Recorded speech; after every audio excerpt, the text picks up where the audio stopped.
No, no, no, not my salon, please, not my salon, she screamed, but her voice was swallowed by the thunder. 6 years. It had taken her 6 years of saving every naira, of braiding hair from dawn until her fingers bled, of going hungry so she could pay rent on this small corner space with the faded sign that read Amara's Touch in hand-painted letters. And now, in less than 3 minutes, the angry ocean was taking it all back. The sky over Badagry had turned the color of bruised plums, and the wind carried the taste of salt and fury. Amara clutched her braiding supplies to her chest as another massive wave crashed over the wooden railings of the beachside market, sweeping away everything in its path. A wooden chair, her grandmother's chair, the one she'd learned to braid on, tumbled past her into the churning water. Amara zunged for it, but strong hands grabbed her shoulders. Hey, Amara, you want to die? The sea has been angry for 3 days now. Old Mama Kemi, the fish seller, pulled her back.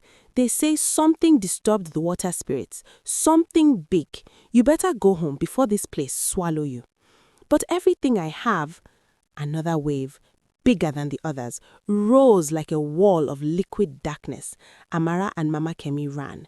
Behind them, the sound of splintering wood and shattering glass echoed through the storm. When Amara finally looked back, her salon was gone. Just gone. As if it had never existed. She collapsed on the sand, rain mixing with her tears. 26 years old, and once again she had nothing. Her phone destroyed, her supplies swept away, her savings spent on last month's rent for a building that no longer stood. What kind of life is this? She whispered to the uncaring sky. That's when she saw it. Between the flashes of lightning, something was glowing beneath the waves. Not the white foam of the surf, but something golden, pulsing like a heartbeat, something alive. Amara should have gone home. Any sensible person would have, but she had nothing to go home to. No family who would welcome her, not after she'd rejected Obina, the wealthy man they'd wanted her to marry. No friends, they'd all sided with Zainab after their business partnership ended badly. No savings, no salon, no future. So instead, she walked toward the light. Dawn came reluctantly, as if embarrassed by what the night had done. The beach looked like a graveyard, broken fishing boats, torn nets, scattered belongings of people who, like Amara, had lost everything to the sea's rage.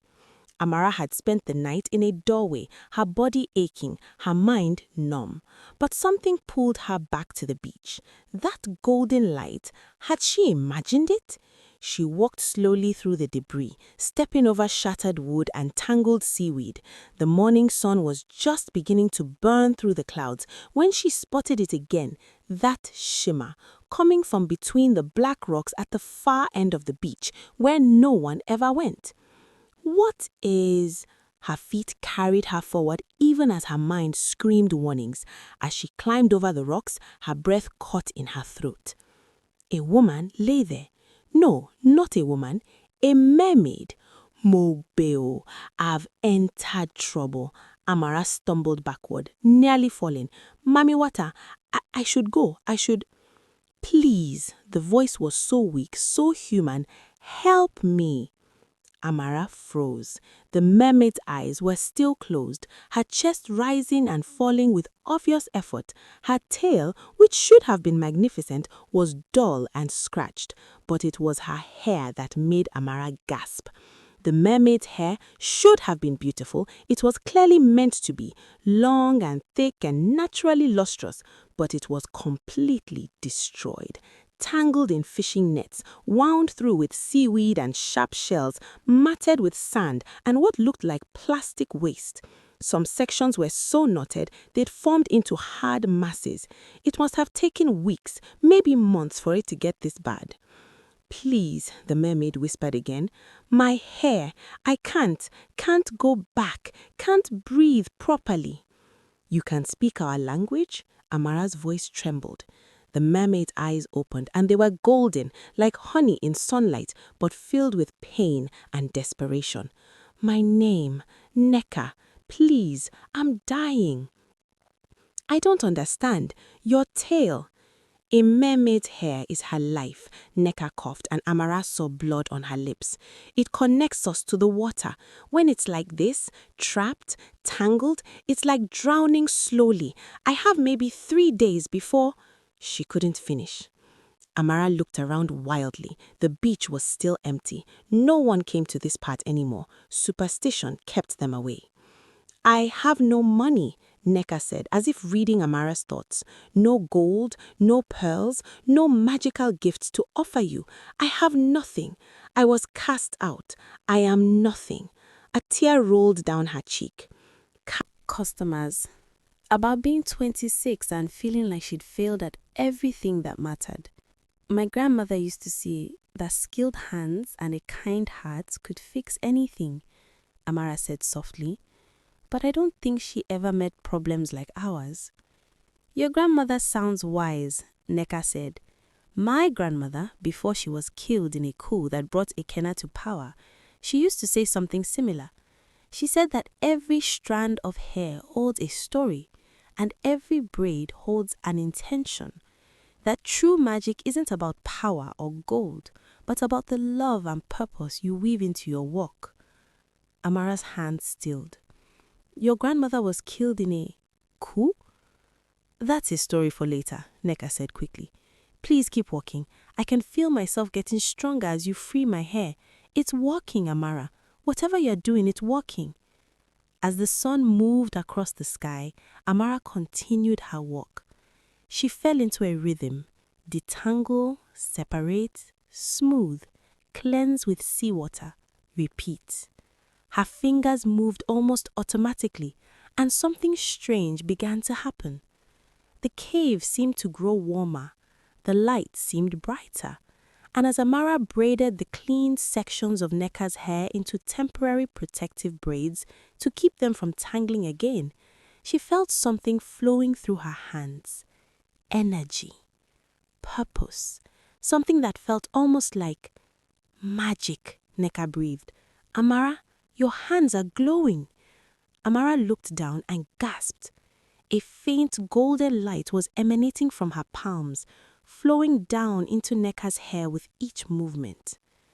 "I don't understand." "The curse," Neka said, excitement creeping into her voice. "You're breaking it. But how? The witch said only someone with a pure heart and skilled hands, someone who walked without expectation of reward." She stopped, staring at Amara. "You're doing this for free, truly free. No payment, no bargaining, just kindness." "I don't have anything to bargain with," Amara said with a shaky laugh. "That's exactly what makes it pure. That's what makes it powerful."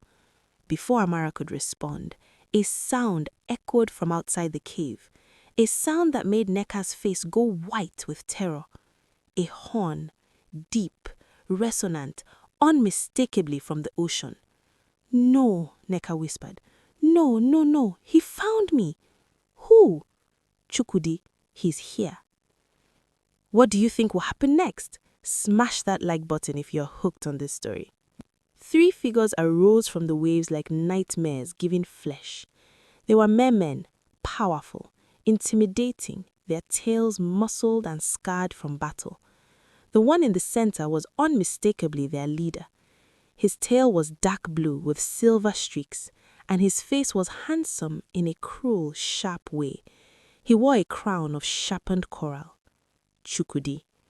"Neka," his voice boomed across the beach. "I can smell you, my reluctant bride. 3 months you've made me search. 3 months you've embarrassed me before the entire kingdom. But now your running ends." "Stay here," Amara hissed to Neka, but the mermaid was already trying to drag herself deeper into the cave. "He'll destroy the entire village looking for me," Neka said, tears streaming down her face. "He's done it before." Amara's mind raced. She looked at Neka. Half her hair was still tangled, matted, trapped. She wasn't strong enough to fight, wasn't healed enough to flee. And Amara, what could a human hairstylist possibly do against merman warriors? But then she thought of her salon swept away by the waves, of the 6 years of work destroyed in minutes, of every time in her life someone had told her she was nothing, that her skills were worthless, that she needed to accept her place. Something inside her hardened into steel. Amara said quietly, "If he comes into this cave, he'll have to go through me first." "Amara, no!" But Amara was already standing, walking toward the cave entrance. She stepped out onto the sand, her small frame seeming impossibly tiny against the backdrop of the 3 massive mermen who are now dragging themselves up the beach on their powerful arms. "She's not here," Amara called, her voice surprisingly steady. "Whatever you are looking for, this is just an empty cave." Chukudi's eyes locked onto her, and Amara felt her courage waver. His gaze was cold, ancient, completely unhuman. "A human," he said with amusement. "How quaint. Step aside, little land walker. This doesn't concern you." "I'm not moving." One of the other mermen laughed. "Should I remove her, my prince? It would take only a moment."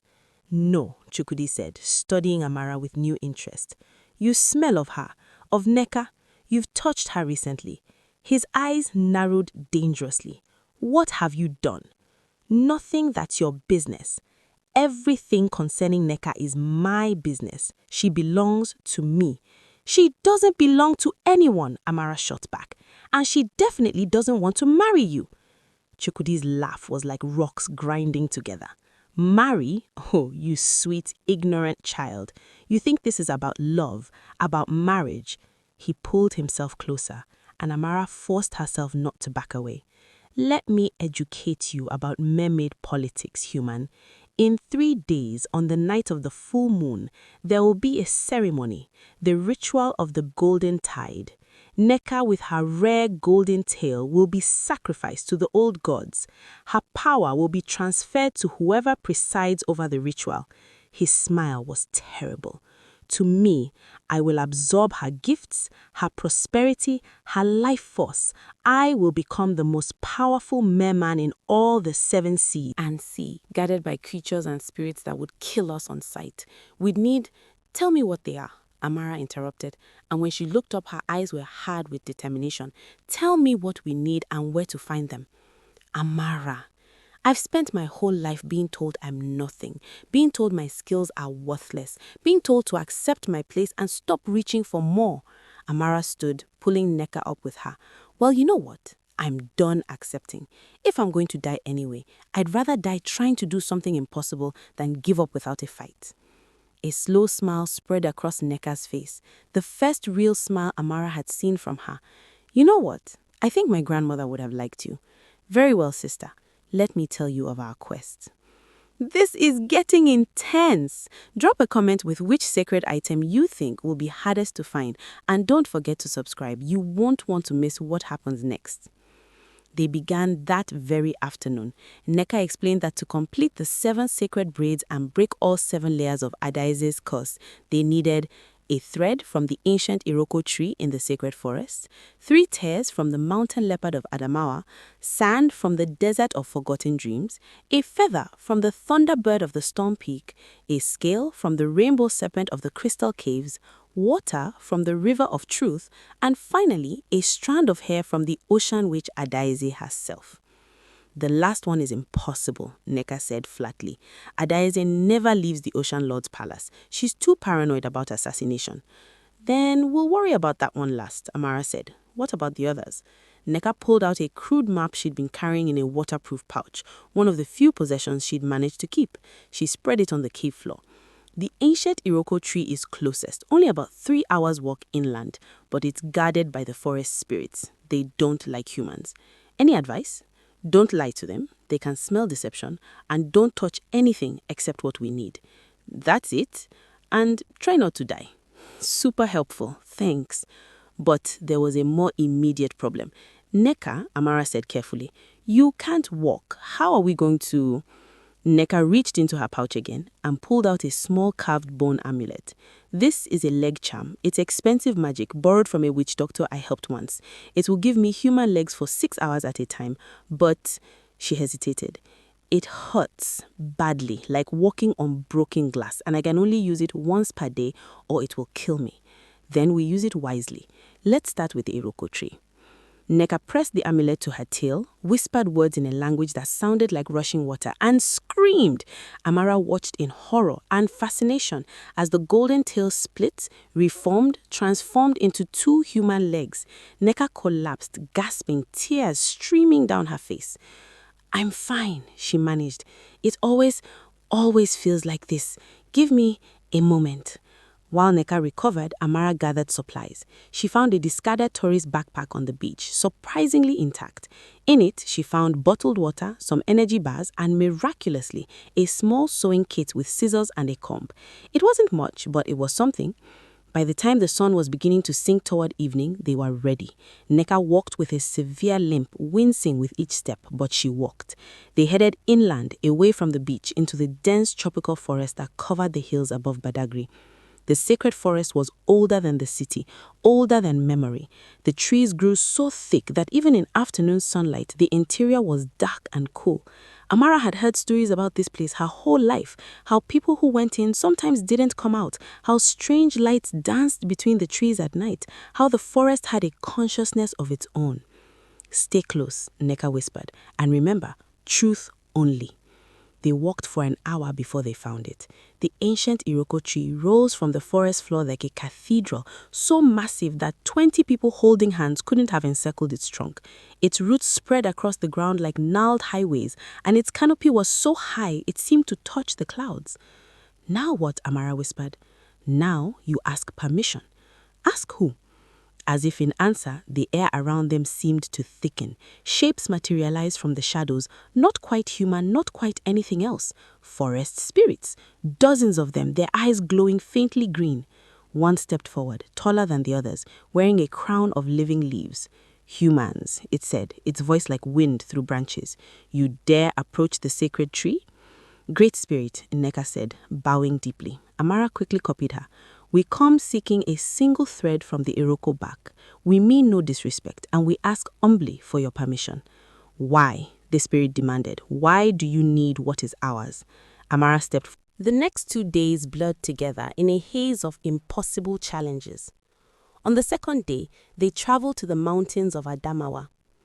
The mountain leopard was a spirit creature, ancient and wise, who could see into the hearts of those who approached it. "Why should I weep for you?" the great cat had asked, its golden eyes boring into Amara's soul. "Not for me," Amara had replied. "For her. For all the ones like her who've been used and discarded by those who should protect them. For the injustice of it." The leopard had stared at her for a long moment, then told her a story of its own, of cubs lost to poachers, of a forest that grew smaller each year, of power and greed destroying beauty. And as it spoke, 3 tears fell from its ancient eyes, which Amara caught in a small vial. "You understand suffering," the leopard had said. "That is why I give you this gift. Use it wisely." The desert of forgotten dreams had been next, a place where people went to forget their sorrows. The sand there absorbed memories, pain, regret. Amara had to walk barefoot across the burning desert, and with each step, she felt her own painful memories being pulled from her. The salon, her mother's disappointment, Obina's contempt, Zainab's betrayal. "No," she whispered, fighting the pull. "These are mine. They hurt, but they made me who I am. I won't forget. I won't let go." The desert had finally released her, respecting her will and giving her the sand she needed. The thunderbird had tested their courage. The rainbow serpent had tested their cunning. The river of truth had tested Amara's honesty about her own motivations. Each trial had stripped away another layer of who Amara thought she was, revealing something deeper underneath. And with each sacred item collected, Neka grew stronger. Amara braided them into her hair one by one. each braid more intricate than the last, and each time another layer of the curse broke. By the third morning, Nneka could walk without the amulet for short periods. Her tail was fully golden now, radiant and strong. Her hair, where Amara had worked, was magnificent, flowing like liquid silk, shot through with the golden threads and sacred items woven throughout. But they still needed the last item, the impossible one, a strand of hair from the sea witch Adaeze. They sat in their cave as the sun rose on the third day, the day of the full moon, the day of the ritual. "We can't get it," Nneka said flatly. "There's no way. Adaeze never leaves the palace. She's protected by guards, by spells, by her own arrogance," said a voice from the cave entrance. They both spun around. A woman stood there, human or appearing to be. She wore traditional attire, but her eyes held the depth of oceans. It was Zainab. "You!" Amara jumped to her feet, her hand automatically clenching into fists. "What are you doing here?" "Looking for you, of course," Zainab said coolly. "The whole village is talking about the mad girl who disappeared 3 days ago. Your mother hired me to find you." She looked at Nneka and something ugly crossed her face. A mermaid. So the stories are true. "Zainab, listen," Amara started. "No, you listen," Zainab interrupted, stepping into the cave. "Do you know what I've been offered? What Chukudi promised me if I told him where you are hiding?" Amara's blood ran cold. "You're walking with him?"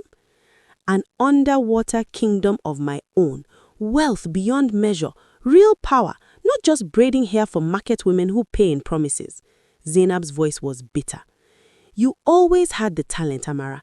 Everyone always chose you. Well, now I get to choose, and I choose power." "Zainab, you don't understand what you're doing. He's going to kill Nneka. He's going to—" "I know exactly what he's going to do, and I don't care." Zainab pulled out a shell, clearly some kind of signaling device. "Chukudi said if I found you, I should." Nneka moved faster than Amara would have thought possible. Her tail swept out, knocking Zainab's legs out of under her. The shell flew from her hand, shattering against the cave wall.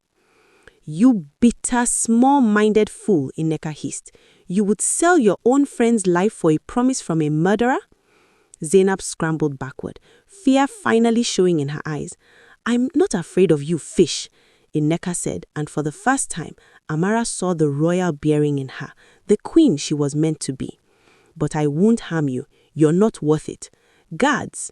For a moment, Amara thought Nneka had lost her mind. Then she saw them. 3 mermen rising from the water visible through the cave entrance. But these weren't Chukundi's warriors. These were older, wearing different symbols. "The true kingdom's guards," Nneka explained. "They've been watching, waiting. My people, those still loyal to the true royal line, they've been protecting us from the shadows." "You had backup all this time?" Amara demanded. "I had to know you were genuine," Nneka said softly. "So many have betrayed me. I had to be sure. Forgive me." The guards dragged the struggling Zainab away. As she disappeared, she screamed, "You'll regret this, Amara. Chukudi will find you. He always finds what he wants." When they were gone, Amara turned to Nneka, hurt and anger warring in her chest.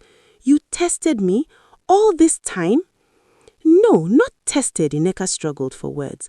"I needed help, truly, but I also needed to know if you were like the others, if you would turn on me the moment something better was offered. You passed every trial, Amara, not just the sacred items, but the real tests, your own heart. I trusted you. And I trust you with my life. That's why." Nneka nodded to one of the guards, who approached carrying a small, ornate box. "That's why my people obtained this for us, at great risk." She opened the box. Inside, glazing like spun gold, was a single strand of hair. "Adaeze's," Amara whispered. "Taken from her chamber 3 nights ago. We have everything we need," Nneka said, taking Amara's hands. "Please forgive my deception, but also understand it. I've been betrayed so many times. I had to be sure." Amara wanted to stay angry, but looking into Nneka's eyes, she understood. How could she not? Hadn't she been betrayed too? Hadn't she learned to guard her heart? We'll talk about this later, Amara said. Right now, we have work to do. The moon rises in 6 hours. Trust is so hard when you've been hurt. Have you ever struggled? What mistake? He snarled. You let me complete the transformation. You let me become what I was always meant to be. Nneka smiled, and it was terrible and beautiful. Did your mother never tell you? A golden-tailed mermaid is powerful, yes, but a golden-tailed mermaid who survives a 7-layer curse and breaks it, she becomes something more, something your family has feared for 3 generations. What are you talking about? I'm talking about the true royal line. I'm talking about my grandmother, who your father murdered. I'm talking about why my tail is gold, not by chance, but by birthright. Nneka's voice rang through the cave like a bell. I am Nneka, granddaughter of Queen Adora, and I am the rightful heir to the throne of Imume Omi. The revelation hit like a thunderbolt. Even Chukudi's warriors looked shocked. That's impossible, Chukudi whispered. The royal line was wiped out. My father made sure. Your father missed one, Nneka said. One infant hidden away, raised in secret, me. And now, thanks to Amara's courage and skill, I'm strong enough to take back what was stolen. You and what army? Chukudi spat. As if in answer, the ocean outside the cave began to glow. Thousands of points of light appeared beneath the waves, mermen and mermaids rising to the surface, not Chukudi's warriors, but others, the true people of the kingdom who had been waiting, watching, hoping for their rightful queen to return. An elderly mermaid with silver hair pulled herself to the cave entrance. We remember, Princess Nneka. We remember the true queen, and we have been waiting for you to claim your crown. Chukudi looked around wildly at his warriors, but they were backing away, unwilling to fight against these numbers, unwilling to stand against what was clearly destiny unfolding. This isn't over, Chukudi snarled. My father, your father, said a deep, booming voice from the water, is currently being deposed as we speak. A massive merman surfaced, clearly a warrior lord, scarred and powerful. The council has voted. Ocean Lord Ikena's reign is ended. The coup of 3 generations ago is overturned. Long live Queen Nneka. Long live the queen! The cry went up from thousands of throats. Chukudi's face went through shock, denial, fury, and finally, fear. He dove into the water and fled, his loyal warriors following.